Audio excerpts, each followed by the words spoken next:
Good evening. A society grows great when old men plant trees whose shade they know that they shall never sit in. Welcome to BMC News Live in English, brought to you by Al Hilal Hospital and Medical Centers. I am Vinod Narayan, joining you with the daily news updates. Today's headlines. Measures underway to implement His Royal Highness the Crown Prince and Prime Minister's directives immediately.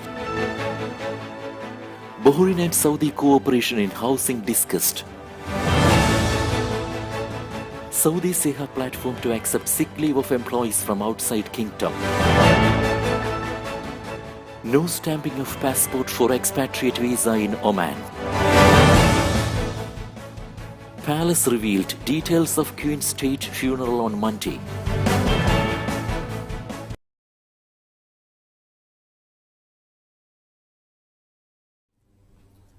News in detail.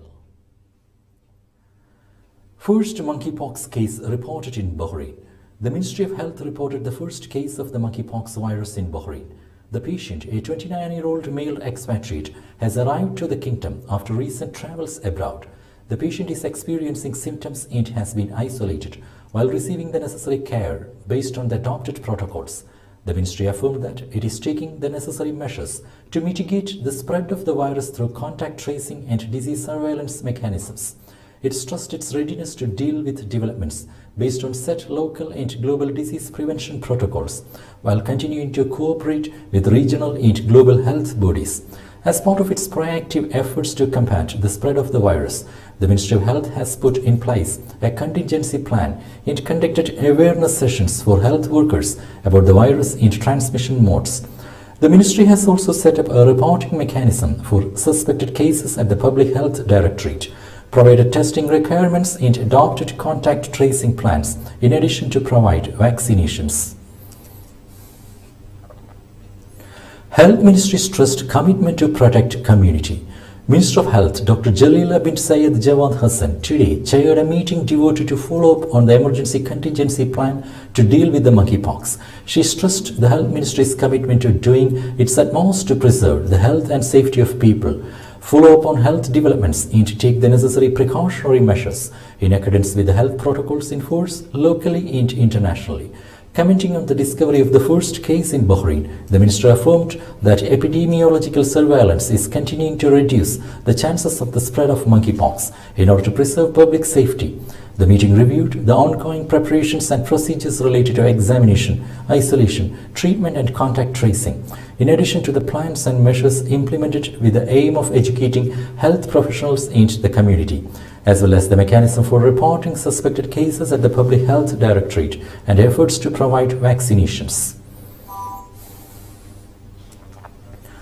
Over 124,000 citizens verify names on voter lists in 2 days.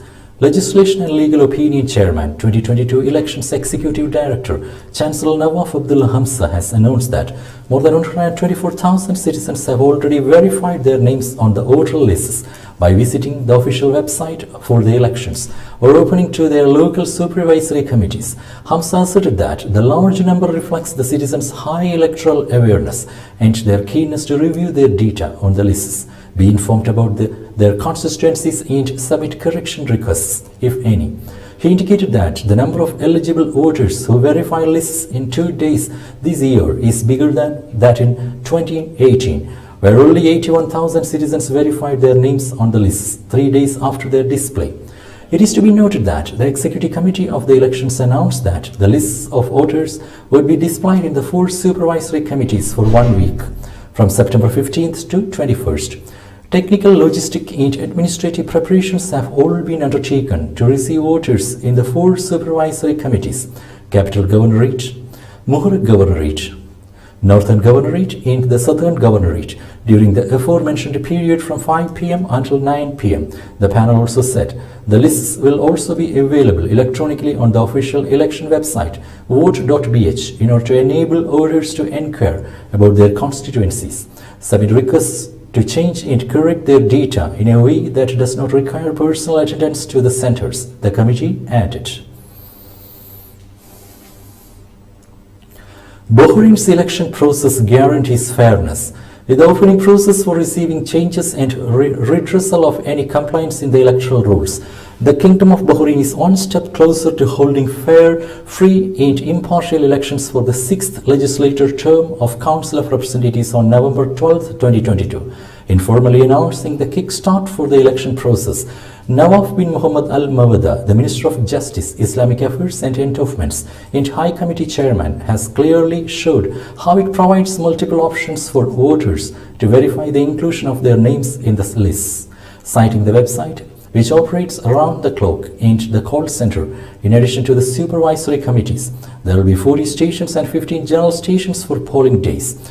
The High Committee of Elections, in coordination with the Ministry of Health, have also announced special and designated areas for the voters or candidates diagnosed with COVID-19. Bahraini and Canadian Economic and Trade Cooperation discussed.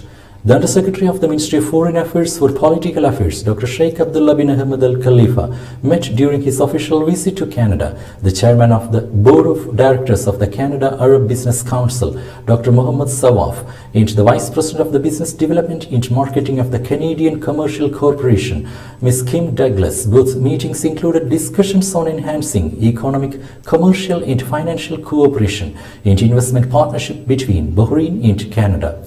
The Undersecretary briefed the Canadian side on the promising Bahraini investment opportunities within the Economic Recovery Plan, as well as its strategic location, skilled human resources, logistics services, economic, financial and monetary legislation and policies. This has led to Bahrain being ranked first, both in the Arab world and regionally, according to the Economic Freedom Index issued by the Fraser Institute, he said. The Canadian side commended the attractive Bahraini investment environment, which encourages the establishment of joint projects in various sectors, stressing their aspiration to develop economic and social ties between the two countries. Bahrain Chamber of Commerce and Industry and Municipalities Affairs Ministry discussed cooperation. Chairman of the Bahrain Chamber of Commerce and Industry, Samir Abdullah Nas, received Municipalities Affairs and Agriculture, Wael bin Nasser Al Mubarak, in the presence of officials from both sides. The minister lauded BCCI's initiatives aimed at enhancing its communication with the business community, praising its role in ensuring the success of the private sector as an essential partner in boosting the kingdom's economy and development process, in line with the principles of the Bahraini Economic Vision 2030. The two sides reviewed areas of joint cooperation and the prospects for exchanging expertise, especially in the municipal, agricultural and food security fields. BCCI chief stressed the importance of continuous cooperation and joint action between the two sides, in line with the aspirations of His Majesty King Hamad bin Isa Al Khalifa for consolidating the role of the private sector in advancing the national economy. He highlighted the importance of stepping up collective efforts to keep pace with the current market reality and invest in new opportunities to achieve the highest levels of productivity and strengthen the global competitiveness of Bahraini private sector institutions and individuals in partnership with government entities. Samir Nas called for strengthening the role of the private sector to be the main engine of the economy in the kingdom. Al Mabara Al Khalifa Foundation wants His Highness Sheikh Isa bin Ali Al Khalifa Award. Al Mabara Al Khalifa Foundation won first place within His Highness Sheikh Isa bin Ali Al Khalifa Award for Best Institutional Voluntary Performance in the category of Best Performance for a Pioneering Development Project for the Riyadh Scholarship Program. The program is one of the Foundation's first initiatives, which was launched in 2011 with the aim of providing scholarships for university students, in addition to provide workshops and training programs that refine their skills and prepare them for entering the labor market. The award was announced during a ceremony organized by the Good World Society to honor the winners in the categories of Leading National Projects, Best Institutional Voluntary Performance at the level of private sector institutions. Sheikh Al-Ulwa bint Ahmad Al Khalifa, member of the Board of Trustees of Al Mabara Al Khalifa Foundation, received the award alongside employees. This award reflects the Foundation's excellent performance in implementing and introducing innovative national development initiatives and projects, and reiterates the success of the methodology and means adopted to achieve them. National Space Science Agency to participate in International Astronautical Congress. Representing the Kingdom of Bahrain in the membership of the International Astronautical Federation, the National Space Agency will participate in the 73rd edition of the International Astronautical Congress, which will convene in France. The conference is considered the biggest international specialized conference in the space sector, which attracts all space agencies and specialized companies in space science. NSSA's participation this year is to compete for one of the organization's most prestigious awards related to the application of best practices in the areas of gender equality, youth empowerment, and geographical excellence. The agency is also competing for a number of awards related to space applications and scientific research, with a total of 5 academic papers that include the most prominent research and innovations carried out by members of the Bahrain space team in various fields, all of which are related to the space sector. The International Astronautical Conference is witnessing this year a large-scale participation of more than 8,000 participants from different countries of the world. It will also attract large participation from space agencies and companies in the exhibition accompanying the conference, in which the participating parties will showcase their latest projects, products, innovations, and the latest developments in space technologies. Bahrain attended 7th Conference of Leaders of World and Traditional Religions in Kazakhstan. King Hamad Global Center for Peaceful Coexistence Board of Trustees Chairman Dr. Sheikh Khalid bin Khalifa Al Khalifa took part in the 7th Conference of Leaders of World and Traditional Religions, themed Role of Religious Leaders in the Spiritual and Social Development of Humanity for the Post-Pandemic Period. The 2-day event, which concluded on September 15, was held in the Kazakh capital, Nur Sultan, under the auspices of the President of the Republic of Kazakhstan, Kasim Tokayev. His Holiness Pope Francis, Pope of the Vatican, His Eminence the Grand Imam Dr. Ahmad Al-Tayyib, and Chief Rabbi of Israel Isaac Youssef attended, along with more than 300 people from 80 countries representing different religions, sects, and religious institutions concerned with the interfaith dialogue. Addressing the conference, Dr. Sheikh Khalid stated, "The Declaration of the Kingdom of Bahrain, which was written by His Majesty King Hamad bin Isa Al Khalifa in text and in thought, stems from the historical foundations on coexistence in Bahrain." Under-Secretary for Political Affairs discussed cooperation with the Global Center for Pluralism in Canada. The Under-Secretary of the Ministry of Foreign Affairs for Political Affairs, Dr. Sheikh Abdullah bin Hamad Al Khalifa, commended the pioneering initiatives of His Majesty King Hamad bin Isa Al Khalifa in promoting tolerance and peaceful coexistence. He made the statements during his meeting today with the Secretary General of the Global Center for Pluralism, Meredith Preston McKee, in Ottawa, where he is an official visit. He pointed out Bahrain's aim to enhance cooperation with Canada in spreading a culture of religious tolerance and dialogue in a manner that supports international partnership towards further security, peace, stability, and sustainable development. He also reviewed the initiatives of His Majesty the King that established the King Hamad Global Center for Peaceful Coexistence, launched the Declaration of the Kingdom of Bahrain, and contributed to the signing of the Abraham Accords as part of the kingdom's keenness to achieve peace and prosperity in the Middle East and the world. The Secretary General welcomed the visit of the Bahraini delegation to Canada and noted her admiration of the kingdom's humanitarian ideals that established the principles of peaceful coexistence among all religions and cultures. Bahrain's firm commitment to religious freedom highlighted. Social Development Minister Osama bin Ahmed Khalaf Al Asfour stressed Bahrain's firm commitment to protect the freedom of religion and belief, which reflects the King's approach spanning centuries. The minister stated this while meeting National Evangelical Church pastor and head of Al-Barak Al-Baitha Society, Reverend Hani Aziz, and other priests representing Christian denominations residing in the Kingdom of Bahrain. The minister stressed Bahrain's firm commitment to protect the freedom of religion and belief, which reflects the King's approach spanning centuries.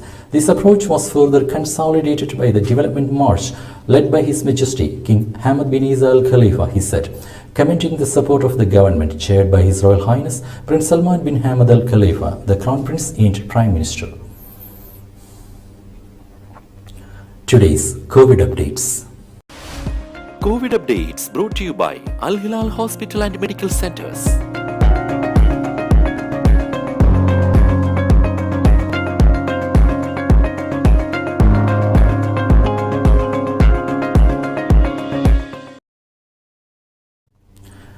Now we will be back after a very short break.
The 16th. Welcome back. UAE allowed foreigners to get visas without sponsor. The Federal Authority for Identity, Nationality, Customs and Port Security has allowed foreigners abroad to apply for obtaining 5 types of entry visas to the country directly without a sponsor or mediator through the authority's website or the UAEICPsmartapp.ica. Called on individuals abroad wishing to enter the UAE for the purpose of tourism, work or living to access the smart devices provided through the website and to apply for a visa directly without a sponsor or mediator. ICA added that the electronically available visas which a foreigner abroad can apply for are a 6-month visa with several entries to complete, the golden visa procedures, a 5-year long-term tourist visa for all nationalities with several entries, a visa for holders of special visas from nationals of the Republic of India residing in America, Britain, European Union countries, a visa for the visa-exempt countries' nationals, and the virtual work residence visa. ICA clarified the conditions and requirements for each visa. In addition to required documents, it provided an introductory guide to all the steps of application and the prescribed fees. It indicated that the applicant for a 6-month visa with several entries to complete, the golden visa procedures, can obtain an entry permit for a period of 6 months, which can be extended for a similar period. The authority added that the applicant for a 5-year long-term tourist visa for all nationalities can apply for it without a sponsor, and it allows him to stay in the country for a continuous period not exceeding 90 days, with the possibility of extending it for another period, provided that the total stay period does not exceed 180 days per year. The authority also pointed out that holders of special visas can obtain a visa such as the USA visa and the residence visa in the European Union countries. UAE top destination for expatriates to relocate according to survey. The UAE has emerged as the #1 destination across Middle East, Africa and Asia, and among the top 10 global destinations out of 197 countries to relocate for expatriates as per the annual flagship 360-degree Global Wellbeing Survey 2022 by Cigna, the global health services company. With 4% of all global expatriates wanting to relocate to the UAE, the Middle Eastern nation is the only country in the region to feature in this list, the survey revealed. Now in its 8th edition, the annual global survey by Cigna says expatriates who move to the UAE record a longer period of stay in the country when compared with expatriates moving to any other country in the world. The average expatriate length of stay in the UAE is significantly higher against the global average, a reflection of the better quality of life, finances and a more stable job market in the country. Post the pandemic, UAE residents are also more conscious of their health and well-being with improved scores across all health indices. The country's overall well-being grew by 2.1, the highest amongst all countries across the world. King Salman Humanitarian Aid and Relief Center to distribute winter clothing to refugees, needy groups in Jordan. King Salman Humanitarian Aid and Relief Center has signed a project with the Jordanian Hashemite charitable organization Kanaf 2022 to distribute winter clothing to Syrian and Palestinian refugees and needy families in the host community in Jordan, according to Saudi press agency. The agreement was signed by Ahmad Al-Baez, KS Relief's Assistant Supervisor General to Operations and Programs at the center's headquarters in Riyadh. Through the project, 23,529 vouchers will be distributed to 23.529 beneficiaries, enabling them to purchase winter clothing through approved stores in proportion to their needs. With a total value of Saudi Riyal 3.75 million, this comes within the framework of humanitarian and relief projects provided by the Kingdom, represented by the Center to support the neediest groups in various countries to contribute to improve their living conditions. Floods in Italy killed 10 and survivors plucked from roofs and trees.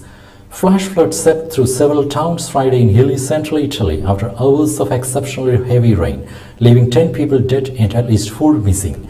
Dozens of survivors scrambled onto rooftops or up onto trees to avoid rescue, the Associated Press reported.